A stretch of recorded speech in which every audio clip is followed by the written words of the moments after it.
So ayun nga, papunta na kami. Nandito kami sa bundok ng Tralala. Kasama natin si Amazing Grace. Ayun siya. Wow, look at the view. Alright, so bago ang lahat, kakamustahin ko muna siya. Then babalik ako sa inyo. Alright, tara, let's go. Tell us about your background. Aside from the birds, who's Norma Glenwinkel? Okay, I went to college 62 to 64. Then I started working for Braniff International Airlines. And I worked for them for 17 years and they went bankrupt. So I started my own construction company. And for the last 42 years, I've had my own business. I started with the birds in 1956.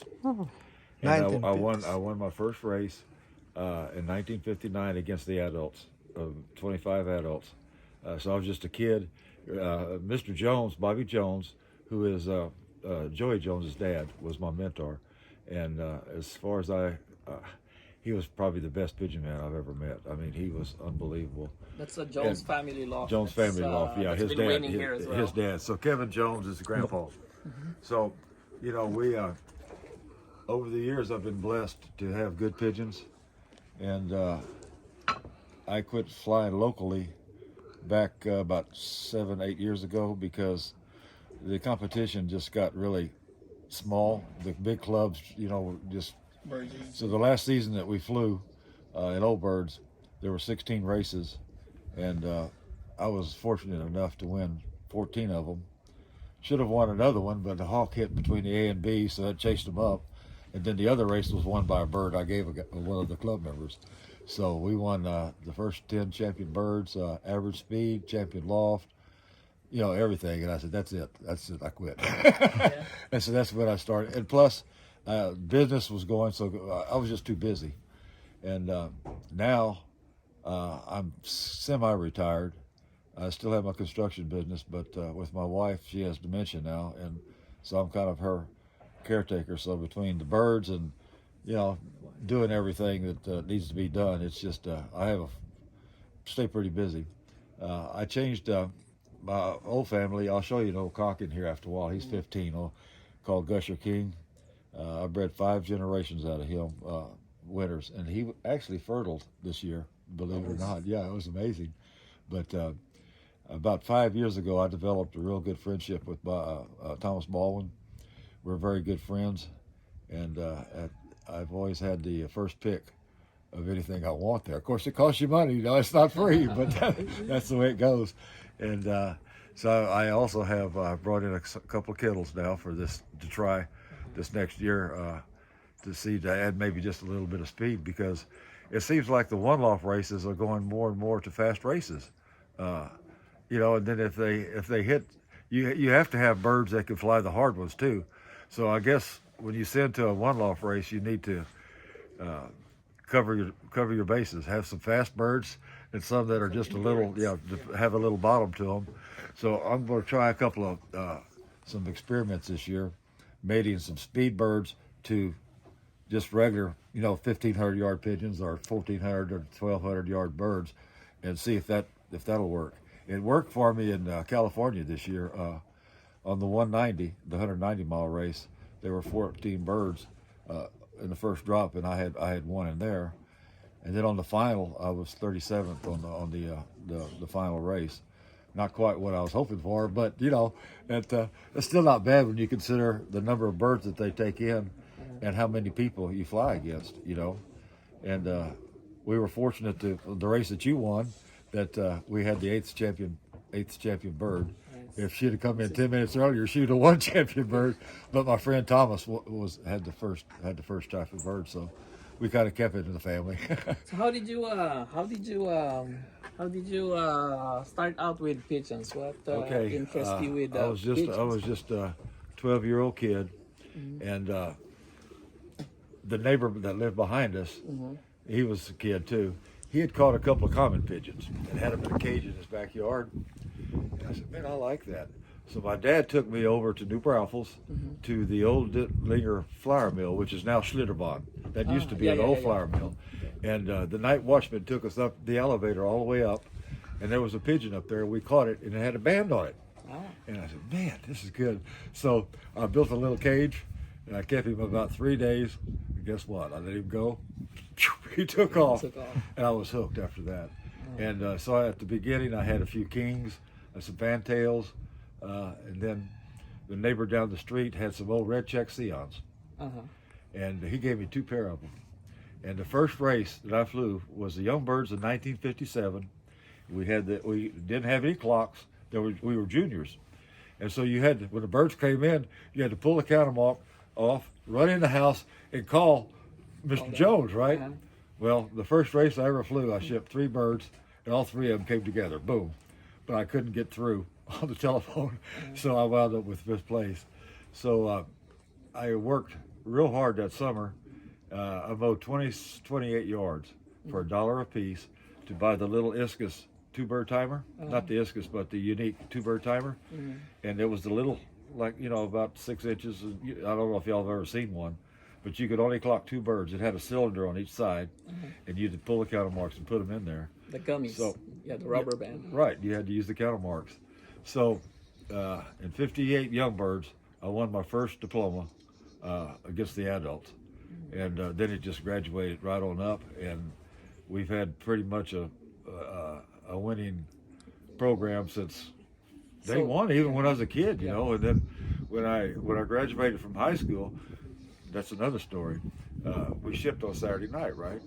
So if I had a date, it had to be at 9 o'clock or 9:30 because I'm going to go ship the pigeons, right? That's just the way it was. And so I was fortunate enough to go to Southwest Texas. Now it's what is it now in San Marcos? Anyway, it was Southwest Texas Teachers College. So that was about a 20-mile toss. So I would take the birds with me, and in between classes, I'd run out there and single or double toss them. And that's kind of how it just kind of spiraled on up. And I had a real, we lived in the city, and I guess one of the best memories there at my first loft there was the San Antonio Fraternity, 400 miles, right? And I had a hen that was just really flying, and she was bred by Bob Hall from in Houston.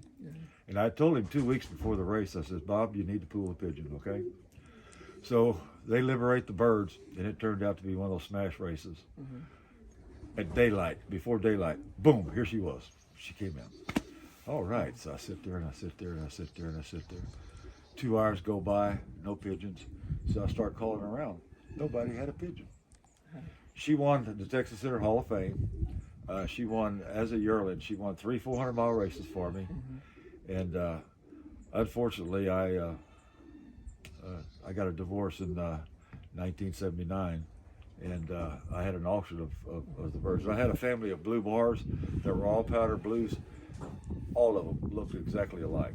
So with those bloodlines, you know, like what's the history? I know you have a lot of Baldwin and Tilson birds now, but what bloodlines did you all start? I was fortunate enough when I was a kid, just a kid. I'm not going to mention names, but 3 gentlemen that were millionaires up in the Dallas-Fort Worth area, they bought 6 direct Morris Gordons, and they sent NBC vans up there to ban them so nobody would know it, okay? When they made the first shipment of the Jansons, the Vanderfloss, the Vernazza, I was fortunate to have a couple of pair of those in my loft because they would send them down to Mr. Jones and then I would get them. I had the original Deverets back in '59, the Huskin Van Reels.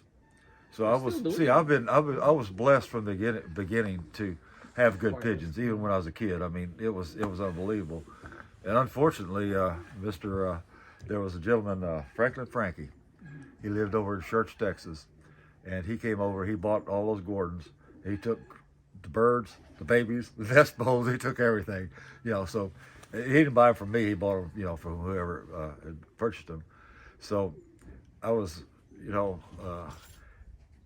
Through all these years, I've probably had 4 what I would call foundation pairs, you know, that are really foundation pairs.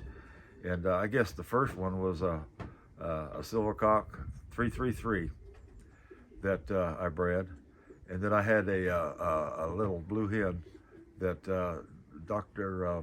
DeYoung in Utah had sent down for the fraternity, and they just made it, and it was a click all the way. And now fast forward to the Tilsons. Okay, so back in 2017, you know, I had studied the one Loft results, and that name kept coming up. You know, he was always at the top, it seemed like. So it was a Sunday night, about midnight, and for some reason or another, I checked my emails, and he'd sent out a blanket email that these birds were available. So I picked up the phone and called him, and we made a deal on 3 birds, and that's the way it just spiraled. I've never met the man. We talk all the time, and was it Baldwin already? Because back then it was Carrie Tilson. Well, that was when they were partners, and then Thomas bought Carrie out and brought all the birds over to his house, but and that's how the relationship has evolved. And I unfortunately this year, this spring, I 2 of my top pair went back to Thomas. And you'll see pictures of them on Facebook. Yeah, I guess my favorite of all those birds was 7240. But we've been really blessed. I'm going to show you. You'll see a couple of birds here. We had Chico Martin down in Guadalajara asked me in 2020, I guess it was 19, to send him 3 birds for one of the races down there. So I did. So, you know, they flew the series and all, and it was the week of the final. He says, well, which one's going to come? And I said, 12-19. The day of the race, there were 2 pigeons, Nanez family Loft and mine. They come. Mine hits the landing board, right? Nanez's bird makes one more loop and lands right in front of her, and they were a second apart. Well, anyway, she won the Triple Crown down there, okay? I'm sorry for this telephone. I should turn it off. But anyway, so that was a neat experience down there. And since then, Chico's had really good success with our birds, and there are a lot of other fanciers down there that have birds from us that, if you'll look at some of these pedigrees that they're putting on the marathon on the Facebook, if you click on the pedigrees, you'll see some MSRLs in there.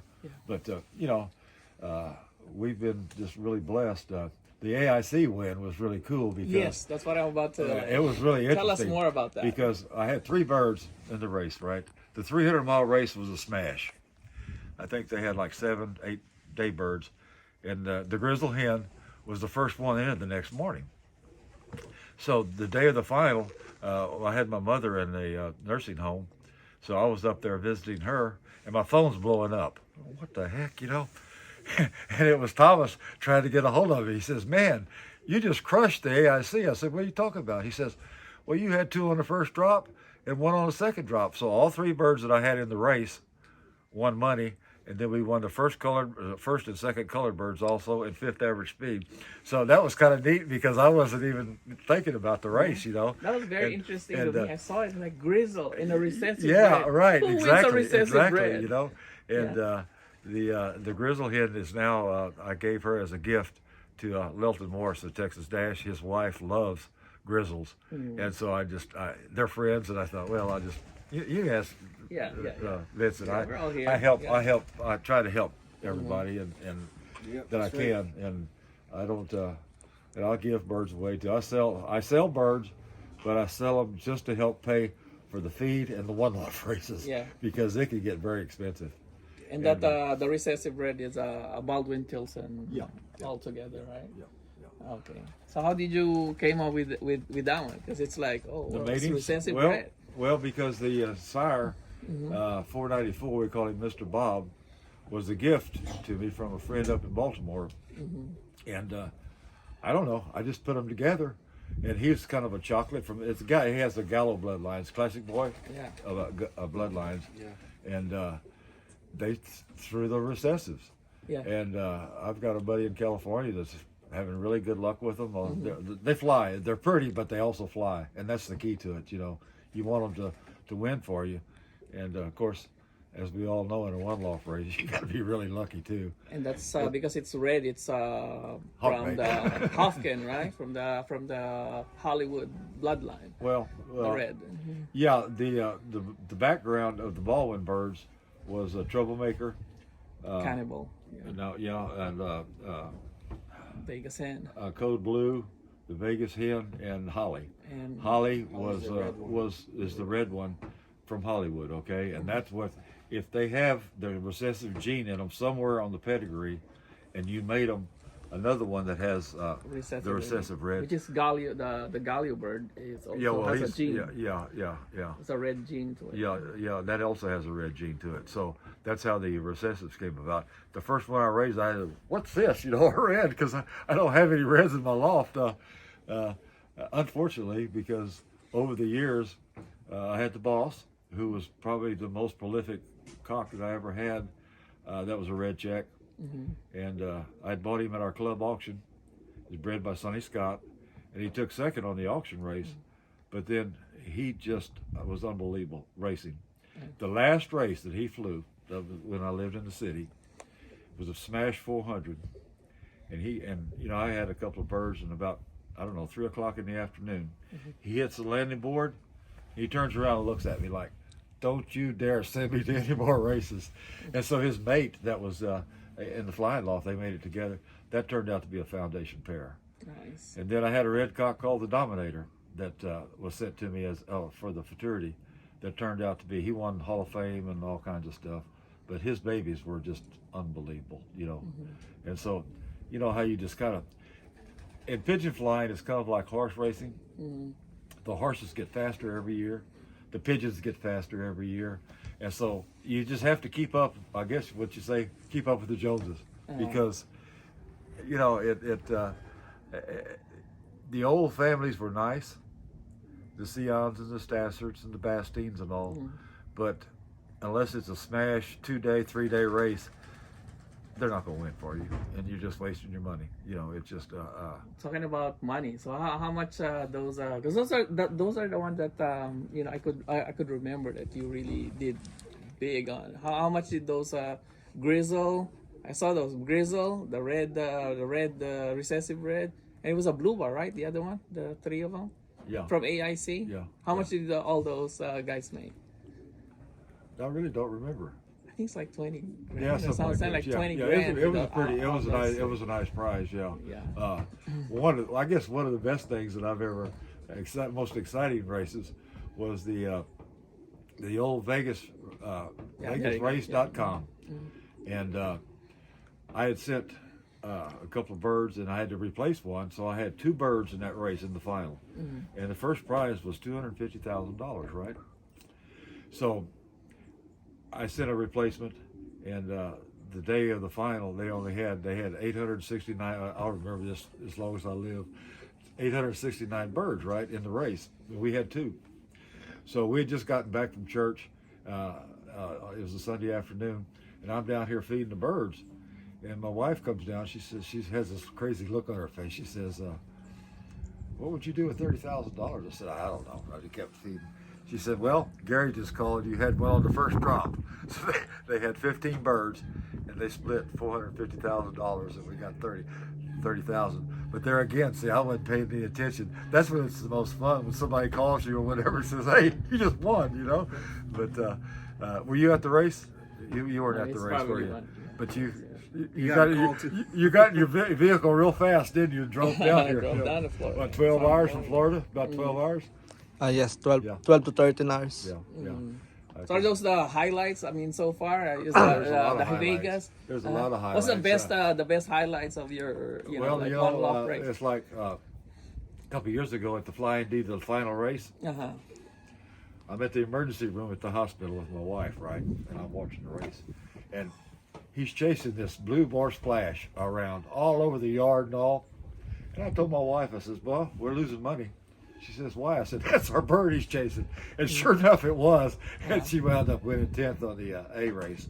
So that was kind of, so there again, I was gone and not paying any attention to it. But there's been a lot of highlights.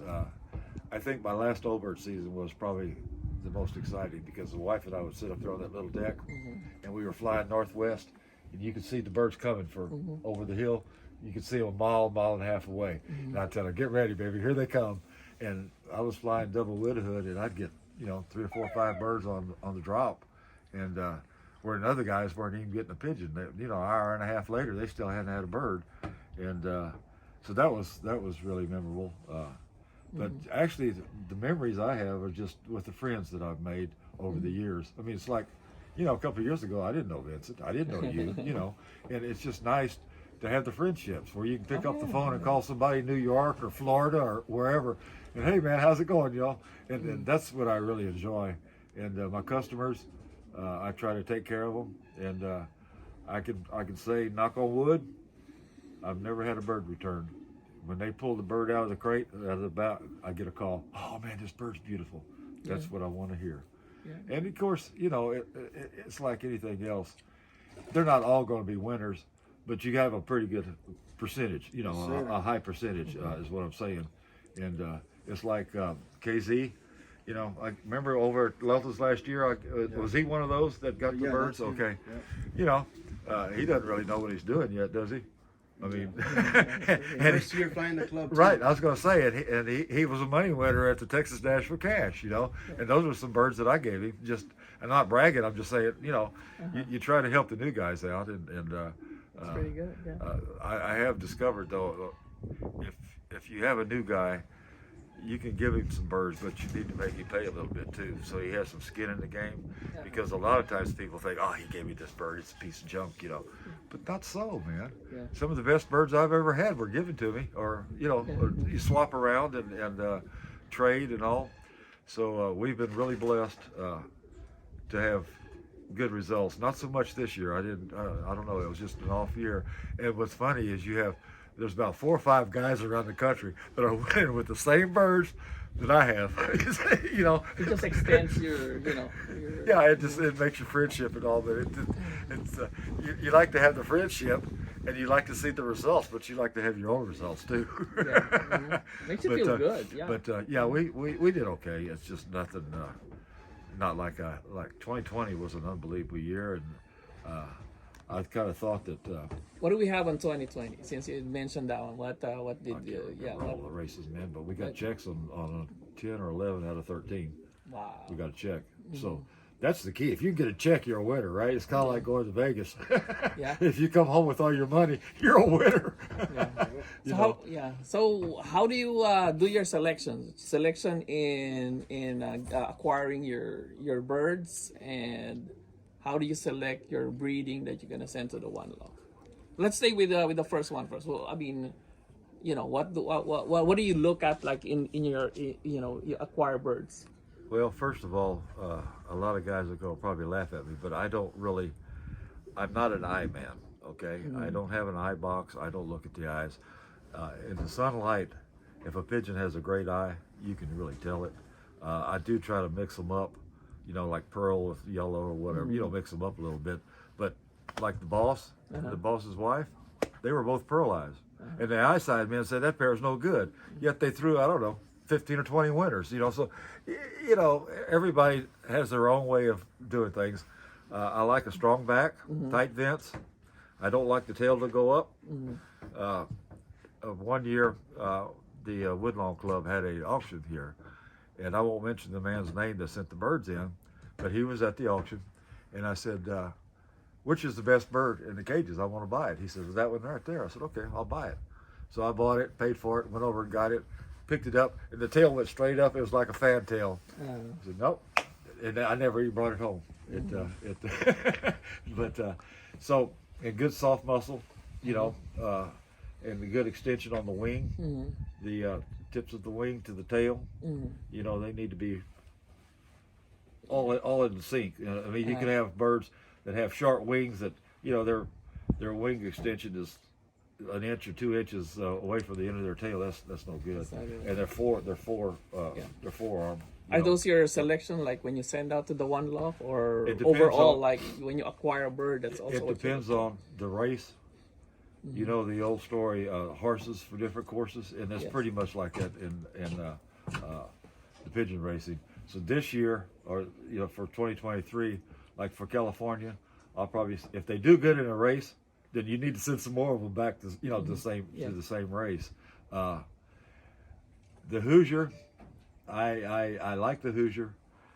We won money last year, but this year I had a hen that was really coming good, and I think I just knew she was going to be there, but she never made it home. But my buddy Kevin, he McGrew, the Grand Slam, he had what, 25th or something like that. Anyway, he won a nice check and both parents were from me. So yeah, so that makes you feel good. I mean, I won, but I didn't win. You know, but like Vincent, I'm trying to help him a little bit, and I'm hoping that soon he'll be at the.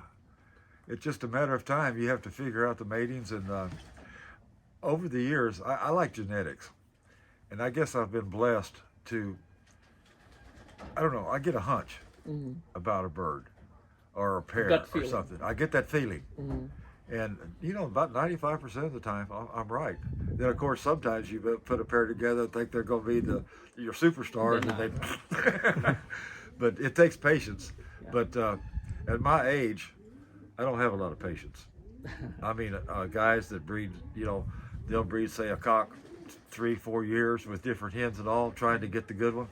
I don't do that. I don't have time for it. So before we do the tour, what is your last, what would you advise the new ones? There's a lot of new ones right now that's coming up. Go to the flyer in your area. Go to him and see if you can get.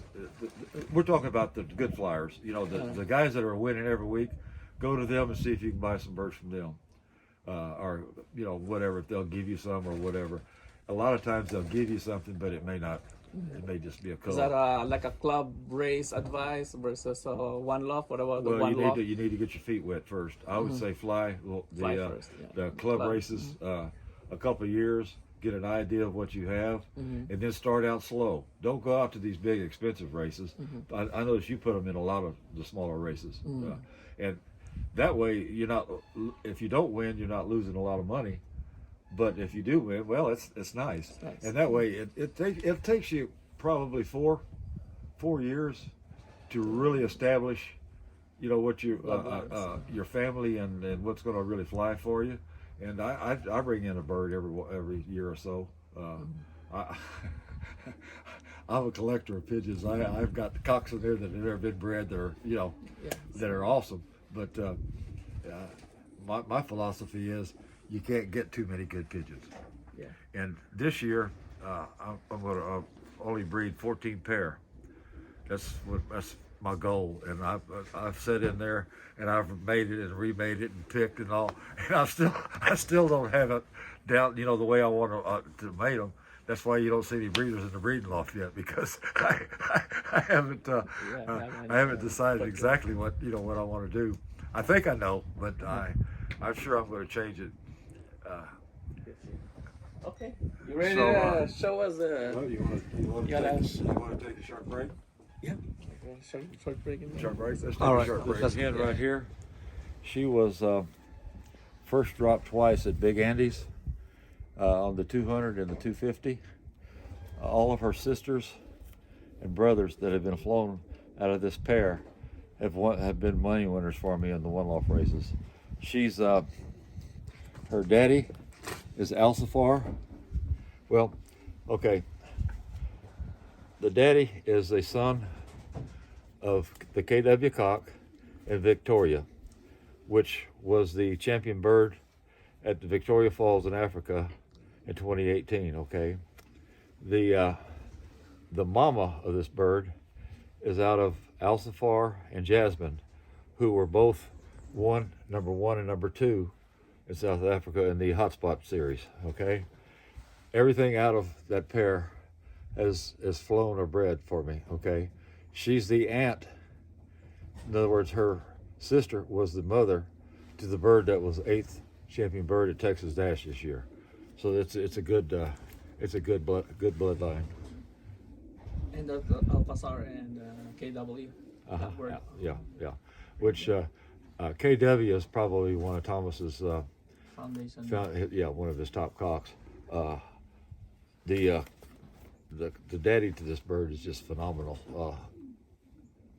But anyway, you want to handle it, or do you need to see more of it? She's just perfect. She's perfect. Perfect. Yep. She's nice. Okay, let me get you another one. You can cut it off now if you want. Say, father on Facebook.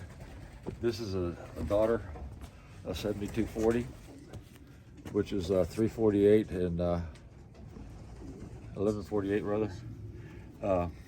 This is the one that was flying around over at the Flying D. She wound up 10th.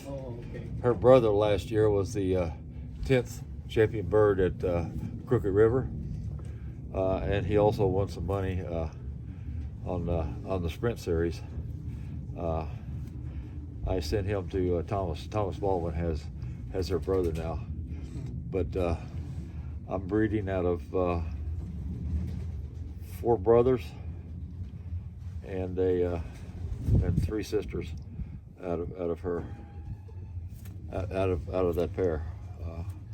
So this is really a nice, super nice hen. That it's a bull-eye, right? That's no. She's got a. Well, yeah, she has a bull on one side, and then she's Red one. look, beautiful eye, a beautiful pigeon, very nice. We could go if we had a lot of time and it wasn't so cold out here, and you had battery power. We could. There's a bunch of hens that I would really like to show you, but very healthy. Go ahead and take a picture of the hens if you want to. This is one side, then we'll go to the other side. Look like a big hen. That's a both side hen section. Huh? That's a both side hen. Ganda ng mga ibon dito. Yun, no? Ito pa isa.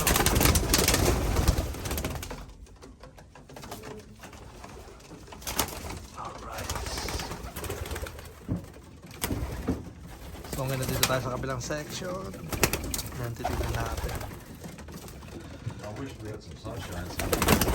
So did you put the, what is this? The clip ring? Huh? The pink one? The pink rings? What's it? Those are young hens from this year that I'm going to stock. That I'm thinking about maybe breeding. Like I said, I have too many hens, so I don't know.